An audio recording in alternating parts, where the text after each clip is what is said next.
Hey guys, and welcome back to this channel. In this video, I'll be showing you guys how you can insert a video into a green screen on CapCut PC. So I'm just going to use a green screen that they have here just because it's easier. I'm going to use this one.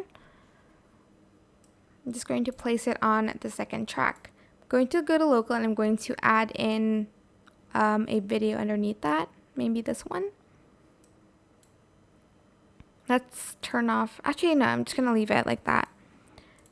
So I'm just going to go to the part where there's a lot of green screen. I'm going to go to cutout, chroma key, select the color picker and adjust the strength of it.